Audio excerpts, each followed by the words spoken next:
The great ending of our serpent involves an oak tree, a spear point, and Cadmus's adversary suspended like a trophy.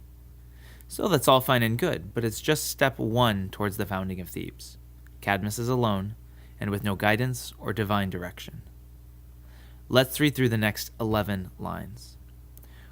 Dum spatium victor, victi considerat hostes, vox, subitaudi tast, nequerat cognoscere promptum und, sed audi tast.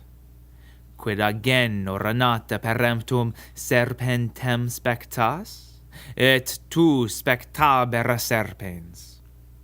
Illa diu pavidus paritercum mentacolorum per diderat, gelidoque comae terror rigebant. Ecce, viri fautrix, superaste lapsa per aras pallas adest. Motae que iubet supponere terrae vipereos dentes, populincre menta futuri. Paret, et ut presso succumpat e fecit ratro, sparget humi iusos, mortalia semina dentes. Our first line has our typical Ovidian wordplay, with victor and victi separated by just the caesura.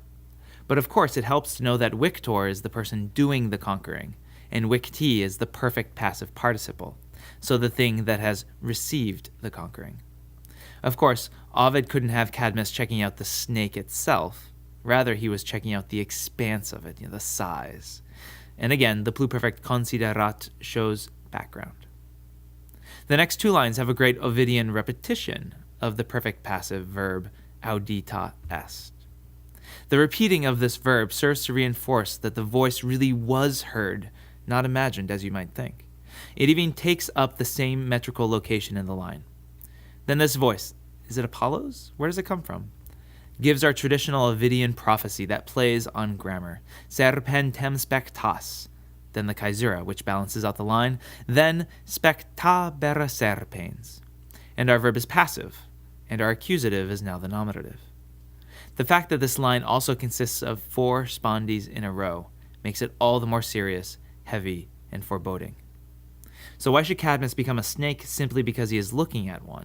That's a great question, and it's something that the rest of Book 3 tries to answer. Perhaps there are just some things that mortals aren't allowed to look at, or else they too will be cursed.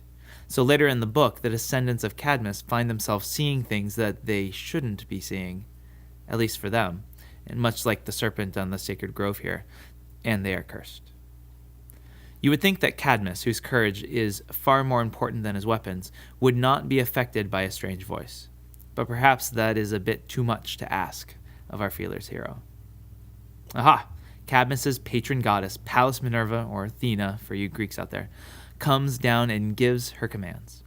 The verb suppono means to put under, that's the pono sub, and you put the accusative under the dative. In line 103, we have the caesura separating out 2 equivalent items, and even though they seem to be completely contradictory, the serpent's teeth and the growth of the future people. This is called apposition, where the 2 nouns refer to the same thing and are placed next to, that's the technical meaning of apposition, each other. The teeth are the future people. In the last 2 lines, we get Cadmus's obedience, with a few grammatical peculiarities. First, the caesura in line 104 serves to balance out the 2 words in the ablative absolute, each at the end of the half line. Also, the ut right before presso introduces a verb in the indicative, so you will want to translate this word, ut, as. It's not a purpose, result, or indirect command unless the verb is subjunctive. And finally, we have a chiasmus, that is in the last line. And this again is an example of apposition. The teeth are the seeds, and it's best to just separate out these 2 phrases with a comma. Ovid's use of mortalia here is interesting because it could refer to the fact that the serpent was deadly, or that it's dead, or that the people who grow from these teeth are capable of dying, or that the people who grow from these teeth will soon die. It's probably a bit ambiguous. The idea of sowing dragon's teeth was in both the Cadmus legend and the story of Jason and the Argonauts. With Jason, he was offered the golden fleece if he could sow these teeth in the ground.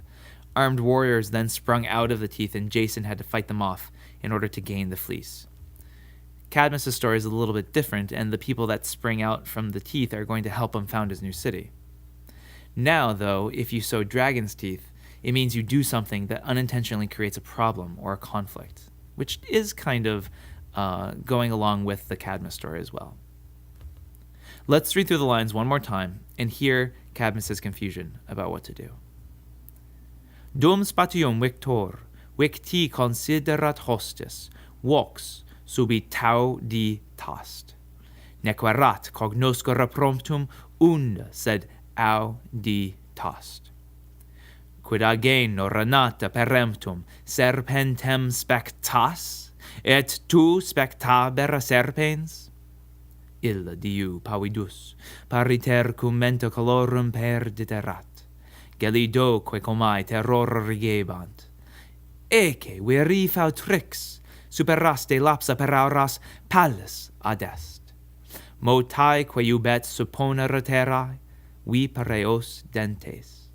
Populin crementa futuri, paret, et ut presso succum patefecet ratro, sparget humi iusos, mortalia semina dentes.